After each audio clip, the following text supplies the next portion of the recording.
Xin chào mọi người, chúng ta đã cùng nhau khám phá những điểm đến nổi bật của Đài Bắc trong 3 ngày đầu tiên. Từ Long Sơn Tự, những ngôi làng cổ trên tuyến đường vận chuyển than đá, cho đến Taipei 101. Và bây giờ, hãy tiếp tục hành trình của mình với những trải nghiệm mới trong 4 ngày tiếp theo. Cùng đi thôi! Bạn đã có ý tưởng nào để tham quan Đài Bắc vào một ngày mưa chưa?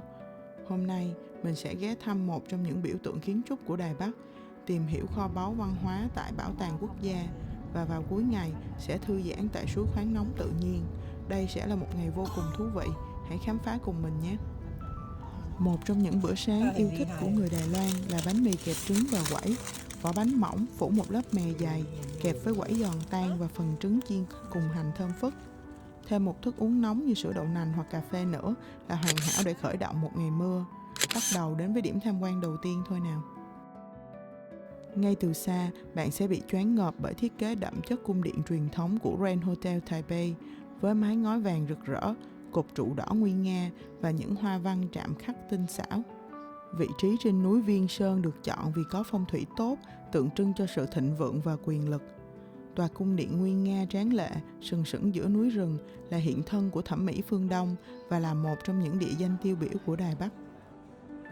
Được thành lập vào năm 1952 bởi bà Tống Mỹ Linh, vợ của Tổng thống Tưởng Giới Thạch, Grand Hotel là khách sạn 5 sao đầu tiên của Đài Loan, với mong muốn có một khách sạn sang trọng, mang đậm kiến trúc truyền thống Trung Hoa để tiếp đón các nguyên thủ quốc gia, những nhân vật quan trọng đến thăm Đài Loan, thay vì chỉ có những khách sạn mang phong cách phương Tây.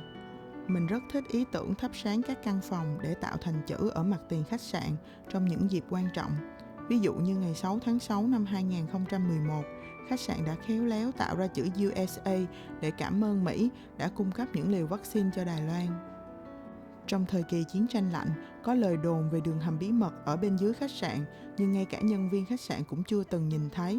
Phải đến giữa những năm 90, người ta mới xác thực về hai đường hầm bí mật dành riêng cho các nhân vật quan trọng, mà đặc biệt là Tổng thống Tưởng Giới Thạch thoát hiểm.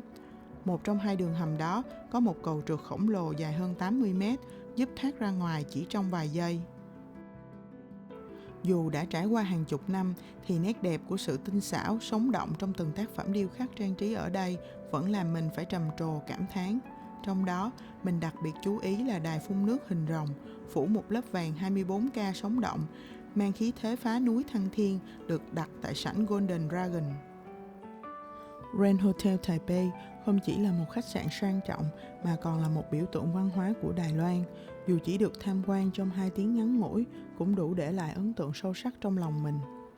Mình tiếc nuối chia tay Grand Hotel để đi đến địa điểm tiếp theo, nơi được mệnh danh là kho báu quốc gia của Đài Loan.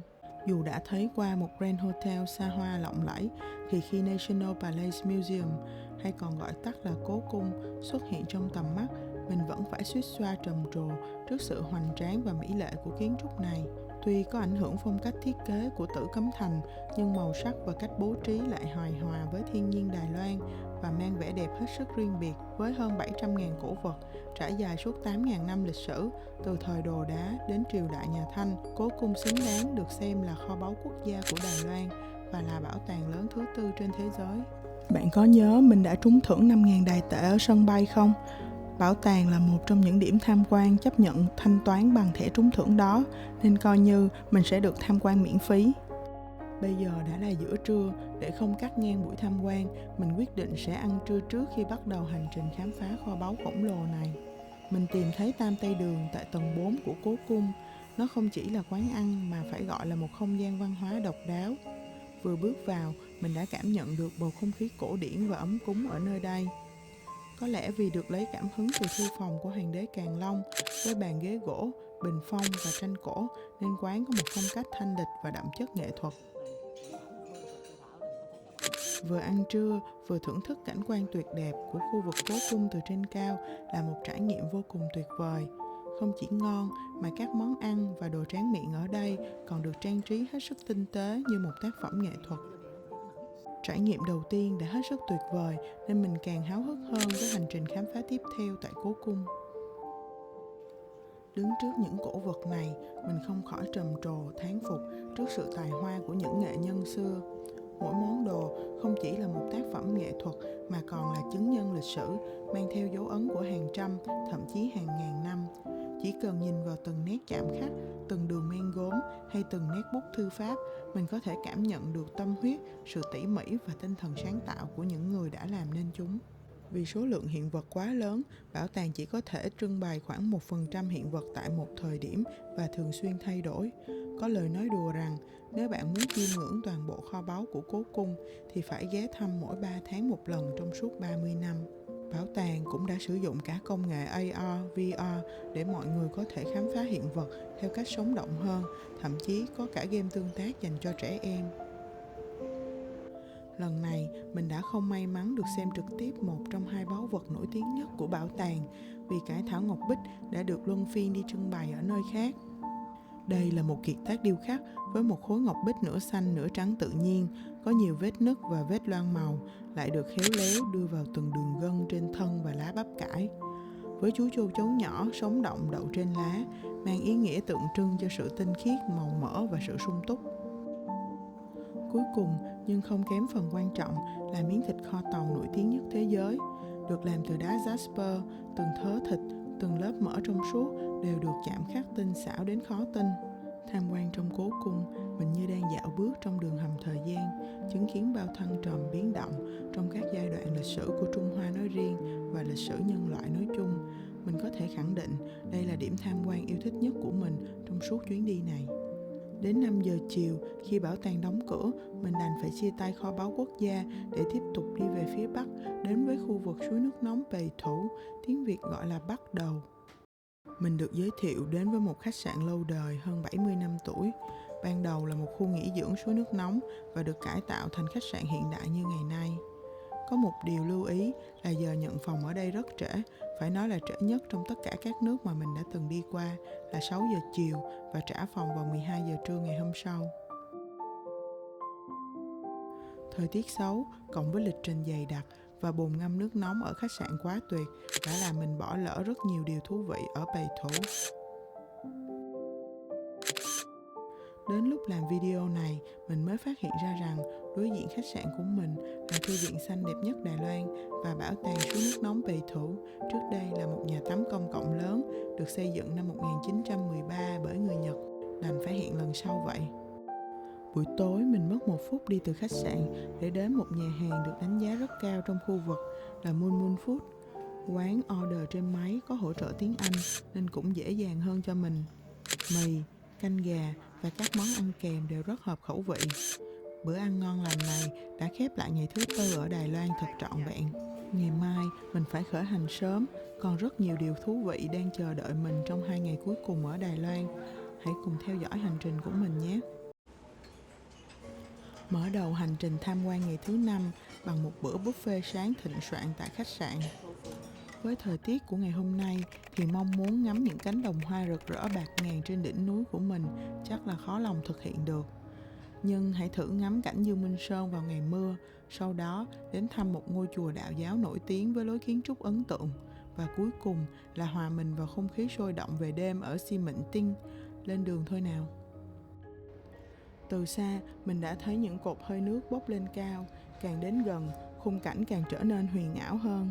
Đứng trên sườn núi, toàn cảnh của thung lũng Lưu Huỳnh dần hiện ra trước mắt. Đây chính là nguồn nước nóng của tất cả các khách sạn và trung tâm suối nước nóng ở Bầy Thủ. Bầy Thủ nằm trong khu vực núi lửa Ta Thuận, một phần của vườn quốc gia Dương Minh Sơn. Núi lửa này vẫn còn hoạt động địa nhiệt, mặc dù không còn phun trào. Chính vì vậy, Bầy Thủ có hệ thống suối nước nóng phong phú và đa dạng, hình thành từ các vết nứt của lớp vỏ trái đất. Khu vực này có 3 loại nguồn nước nóng tự nhiên khác nhau. Hôm qua, mình đã trải nghiệm suối nước nóng lưu huỳnh trắng, rất phổ biến ở các khu nghỉ dưỡng, có mùi lưu huỳnh nhẹ. Loại thứ hai là suối nước sắt, có màu nâu đỏ, giàu khoáng chất, tốt cho sức khỏe. Và hôm nay được thấy loại thứ ba là suối nước lưu huỳnh xanh. Nước có màu xanh ngọc bích đặc biệt, giàu khoáng chất radium, có thể phát sáng nhẹ trong bóng tối. Loại này có tính axit nhẹ, tốt cho da nhưng không nên ngâm quá lâu và cũng là loại hiếm có trên thế giới. Hiện nay chỉ có ở Bầy Thủ và Akita, Nhật Bản. Có lẽ chính nồng độ lưu huỳnh ở đây đã giúp thảm thực vật của khu vực này phát triển. Màu sắc của cây cỏ ở đây có vẻ tươi sáng và sống động hơn. Tuy nhiên, mùi lưu huỳnh bốc lên khá nồng, gần giống mùi trứng ung, nên nếu không quen, bạn sẽ thấy hơi khó chịu. Qua khỏi điểm dừng chân này là mình đã thực sự chia tay Pì Thủ để tiến gần đến Dương Minh Sơn. Trước đây, khu vực này được gọi là núi cỏ, phải đến sau Thế chiến thứ hai mới được đổi tên thành Dương Minh Sơn để vinh danh học giả Vương Dương Minh của triều Đại Minh. Với diện tích hơn 11.000 hecta, công viên có hệ động thực vật vô cùng phong phú, được mệnh danh là công viên đẹp nhất Đài Loan. Những hoạt động đa dạng ở đây như leo núi, trekking, ngắm cảnh, dã ngoại không chỉ được du khách ưa chuộng mà còn là điểm đến yêu thích của người dân địa phương. Dọc theo con đường dẫn vào công viên, những cành đào vươn ra dưới cơn mưa phùn, từng giọt nước đọng lại trên cánh hoa làm cho sắc hồng trở nên lung linh hơn. Dù chưa phải thời điểm đẹp nhất, nhưng khung cảnh ở đây vẫn mang một nét đẹp trầm lắng, dịu dàng, khó lòng rời mắt. Do trời mưa, mình không thể đi sâu vào núi như dự định. Vì vậy, mình ghé thăm trung tâm thông tin du khách của Công viên Quốc gia Dương Minh Sơn, nơi cung cấp rất nhiều thông tin thú vị về lịch sử, địa chất và hệ sinh thái nơi đây. Bước vào bên trong, mình ngay lập tức bị thu hút bởi các mô hình núi lửa. Dương Minh Sơn vốn là một khu vực núi lửa đã tắt từ hàng trăm ngàn năm trước, nhưng dấu vết hoạt động của nó vẫn còn thể hiện qua các suối nước nóng và khí lưu huỳnh. Những bản đồ 3D và hình ảnh minh họa giúp mình hiểu hơn về sự hình thành đặc biệt của vùng đất này. Tiếp tục đi sâu vào bên trong, mình khám phá một khu trưng bày về hệ sinh thái phong phú của Dương Minh Sơn. Đây là nơi cư trú của hàng trăm loài chim, bướm và nhiều loại thực vật đặc trưng. Nhìn những bức ảnh sống động của thiên nhiên nơi đây, mình càng tiếc nuối vì không thể đi sâu vào rừng để tận mắt chiêm ngưỡng chúng. Dù trong một ngày mưa, mình cũng đã có thời gian tìm hiểu và có những kiến thức thú vị về khu vực Dương Minh Sơn. Có lẽ mình sẽ quay lại vào một ngày nắng đẹp để tiếp tục hành trình còn dang dở. Đi vào khu vực các nông trại trồng hoa trên núi với mong muốn ngắm những cánh đồng hoa loa kèn trải dài trắng muốt như trong ảnh đã không thể thực hiện được. Cuối cùng, chú tài xế đưa mình đến một quán ăn địa phương truyền thống chuyên về các loại rau dại ở gần đấy. Các loại rau tươi ngon, hấp dẫn, thịt gà có cách luộc đặc biệt mọng nước, dưới lớp da như có một lớp thạch trong suốt. Bữa ăn mang hương vị đồng quê này đã khép lại hành trình bắt buộc phải kết thúc sớm ở Dương Minh Sơn. Bây giờ, mình sẽ di chuyển về đền Thiên Nguyên, một ngôi đền đạo giáo nổi tiếng với kiến trúc độc đáo và là địa điểm ngắm cảnh, chụp ảnh hoa đào yêu thích của rất nhiều người. Đây là đền Vô Cực Thiên Nguyên, một trong những địa điểm nổi tiếng ở Tan Suy, nhưng không giống những bức ảnh rực rỡ trên mạng. Trời hôm nay mưa nhẹ, bầu trời xám xịt và hoa anh đào vẫn chưa nở. Dọc theo lối vào tháp thiên đường, những cây anh đào chỉ mới chớm nụ, cành cây trơ trọi dưới làn mưa, không có sắc hồng rực rỡ, chỉ còn lại một khung cảnh tĩnh lặng và trầm buồn. Dù thiếu vắng sắc hoa, nhưng tòa tháp 5 tầng hình tròn hiện lên giữa làn sương vẫn giữ được sự lộng lẫy nguy nga nổi bật trên nền trời xám. Mình bước lên những bậc thang ướt mưa để tiến vào bên trong tháp. Không gian trong tháp tĩnh lặng, chỉ có tiếng gió rít qua khe cửa và tiếng mưa rơi lách tách trên mái ngói, vừa trầm mặc vừa linh thiêng. Từ tầng cao nhất, mình thu vào tầm mắt một Tan Suy chìm trong sương mù, tạo nên một vẻ đẹp huyền ảo, khác hẳn với hình ảnh nhộn nhịp vào mùa hoa nở rộ. Dù không được tận mắt chiêm ngưỡng vẻ đẹp rực rỡ của đền Thiên Nguyên, nhưng chính sự tĩnh lặng này lại mang đến nhiều hơn sự giao cảm với đất trời và sức mạnh tâm linh nơi đây. Tạm biệt tháp thiên đường, tạm biệt đền Thiên Nguyên, mình quay về với sự náo nhiệt của thành phố Đài Bắc trẻ, mà nổi bật nhất là con đường phố đi bộ đông đúc Xi Mệnh Tinh. 2 ngày cuối cùng ở Đài Bắc, mình đã quyết định chuyển sang một studio nhỏ nằm trong khu vực Xi Mệnh Tinh để tiện cho việc vui chơi, khám phá khu vực sôi động nhất Đài Bắc vào các buổi tối. Chỉ mất vài phút đi bộ là mình đến được khu vực phố chính. Xi Mệnh Tinh dịch theo tiếng Việt là Tây Môn Đình, nằm ở phía tây thành phố Đài Bắc thuộc quận Vạn Hoa. Tên gọi Xi Mệnh Tinh bắt nguồn từ vị trí của khu vực này nằm ở phía tây của cổng thành Đài Bắc xưa. Khi ánh mặt trời dần tắt, khu phố này bừng sáng với những bảng hiệu neon rực rỡ, dòng người nườm nượp đổ về từ khắp nơi. Không phải ngẫu nhiên mà Xi Mệnh Tinh được ví như Shibuya của Đài Loan. Khu vực này là thiên đường mua sắm, giải trí và văn hóa đường phố, thu hút hàng triệu du khách mỗi năm. dạo bước giữa những cửa hàng thời trang trải dài hai bên đường, từ thương hiệu quốc tế cho đến những shop local đầy cá tính, mình như đang lạc vào thiên đường mua sắm. Ở đây, bạn có thể tìm thấy đủ mọi thứ, từ quần áo, phụ kiện đến những món đồ lưu niệm độc đáo. Văn hóa đường phố cũng là một nét trẻ trung đặc sắc của Xi Mịnh Tinh, với những con phố graffiti rực rỡ, đầy cá tính. Hay một góc phố thu hút đông người đứng xem, đó là những nghệ sĩ đường phố biểu diễn ca nhạc, ảo thuật, nhảy hip hop. Những giai điệu sôi động, hòa cùng tiếng cười nói, tạo nên một không khí vô cùng phấn khích. Bạn có thể không thích mua sắm, shopping, nhưng có một thứ không thể cưỡng lại khi đến Xi Mịnh Tinh, đó là ẩm thực đường phố. Từ những xe đẩy hàng rong cho đến những hàng quán hai bên đường đều tấp nập người mua bán. Và hàng người dài bất tận này là của quán mì súp A Trung, nổi tiếng ở khu chợ đêm này từ những năm 75. Tuy nhiên, quán phục vụ rất nhanh vì chỉ có một món duy nhất. Bên ngoài quán chỉ có vài chiếc ghế nên đa phần khách phải đứng ăn hoặc mang đi. Có nhiều lời khen chê khác nhau, nhưng theo cảm nhận của mình thì nước súp đậm đà, sợi mì mềm trôi tuột vào miệng rất thú vị. Còn đối với phần lòng heo thì không phải món yêu thích của mình nên bỏ qua. Trong thời tiết khoảng 15 độ C như hiện tại thì thố mì súp này là sự lựa chọn trên cả tuyệt vời. Đây cũng là món ăn duy nhất mình chấp nhận xếp hàng chờ ở chợ đêm. Đối với các món khác, mình đã chọn những quán vắng hơn để tiết kiệm thời gian, và may là quán nào cũng ngon. Từ bánh kẹp vỏ mỏng đến phần gà chiên có lớp da giòn rụm, phần thịt mềm ngọt, ăn vào là thấy ngay vị đậm đà của Đài Loan. Thêm chút ngọt ngào béo ngậy của bánh kẹp nhân kết tạc trân châu đường đen, không món nào là không hấp dẫn và hợp khẩu vị. Sau khi ăn no, mình tiếp tục khám phá các hoạt động chơi máy game rất phổ biến ở đây. Dù đã biết trước Đài Loan là thiên đường của máy gắp thú, mình vẫn vô cùng ngạc nhiên trước mật độ dày đặc của các khu vực gắp thú ở đây. Cứ khoảng vài trăm mét là lại có một điểm gắp thú sáng đèn rực rỡ mời gọi. Đủ chủng loại, kích thước, từ thú bông, dụng cụ học tập đến cả thức ăn, nước uống đều có thể trở thành vật phẩm để gắp. Khám phá Xi Mịnh Tinh là một hành trình đầy màu sắc, từ những món ăn ngon, những món đồ độc đáo cho đến không khí nhộn nhịp và những màn trình diễn đầy cảm hứng. Xi Mịnh Tinh không chỉ là một con phố, nó là biểu tượng của nhịp sống trẻ trung sôi động của Đài Bắc. Và dù bạn là ai, khi đến đây, chắc chắn bạn sẽ tìm thấy một điều gì đó khiến mình phải nhớ mãi. Đêm mai là đêm cuối cùng ở Đài Bắc, mình cũng sẽ dành trọn cho Xi Mịnh Tinh để tiếp tục những trải nghiệm mới mẻ và đầy thú vị ở đây. Giờ thì phải quay về để chuẩn bị cho hành trình tham quan phía đông của Đài Bắc vào ngày mai. Bạn có biết đâu là điểm cực đông của Đài Loan không? Hôm nay là ngày thứ 6 trong hành trình khám phá Đài Bắc của mình. Một ngày của những cung đường ven biển tuyệt đẹp và một bữa trưa theo phong cách Đài Loan ngoài sức tưởng tượng. Hãy cùng đi thôi! Cách trung tâm Đài Bắc 1 tiếng rưỡi lái xe là ngọn hải đăng San Teo Chậu. Đây là ngọn hải đăng nằm ở điểm cực đông của Đài Loan, nơi đầu tiên đón ánh bình minh mỗi ngày. Được xây dựng vào năm 1935 với mục đích hướng dẫn tàu thuyền đi qua vùng biển Thái Bình Dương đầy nguy hiểm.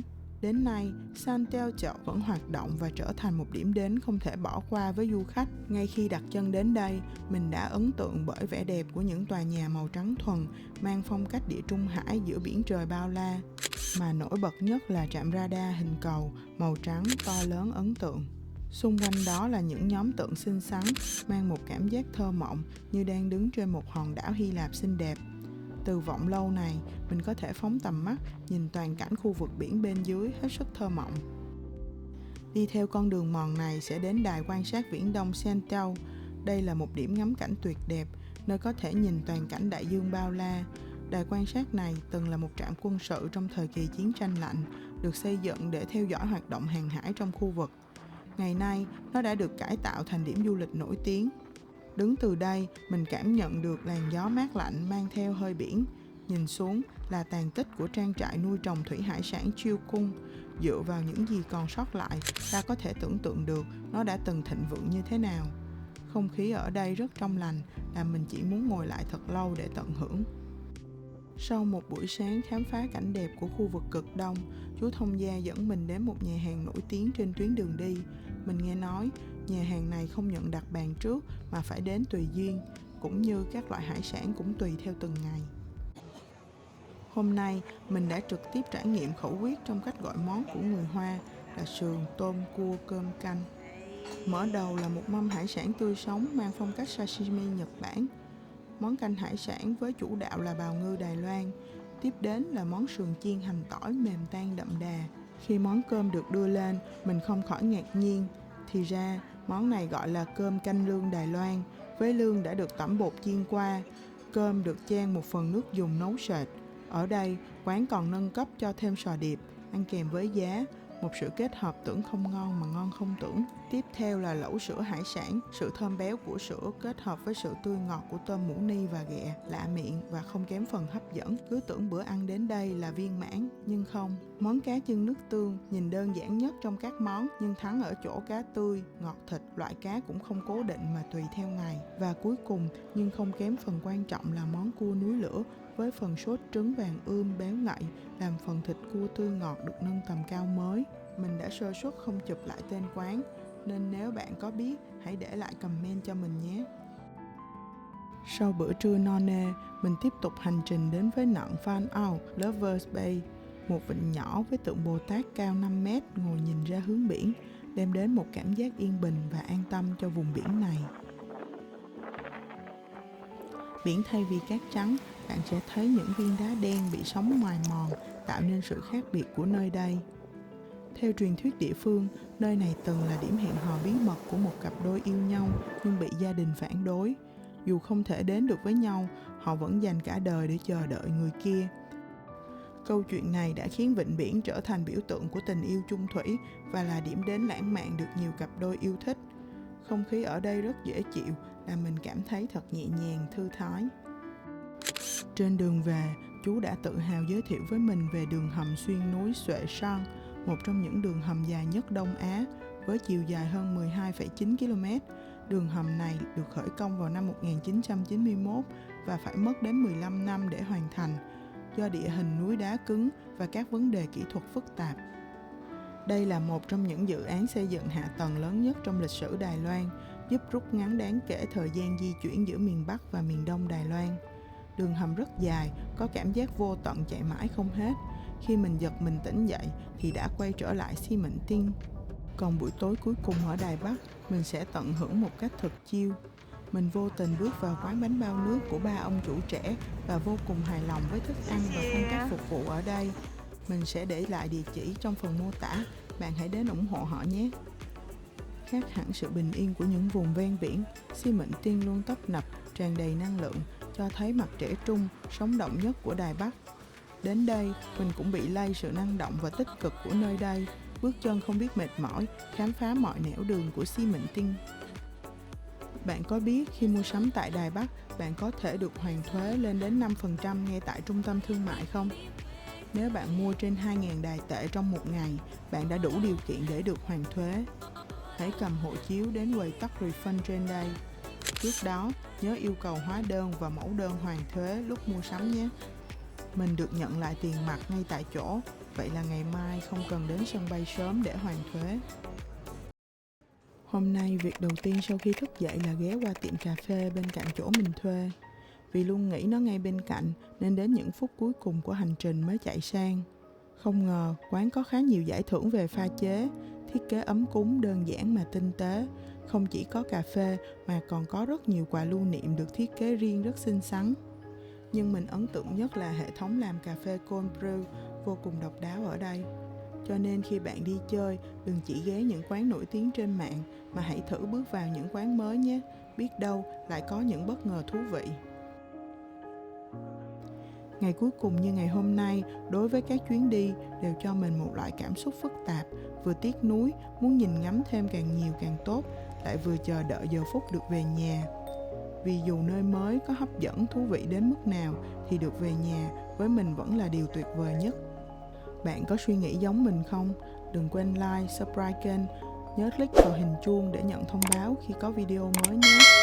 Giờ thì tạm biệt Đài Bắc, cảm ơn vì những điều tốt đẹp và hẹn gặp lại cho những điều tiếc nuối chưa kịp hoàn thành, nhất định sẽ còn gặp lại trong tương lai.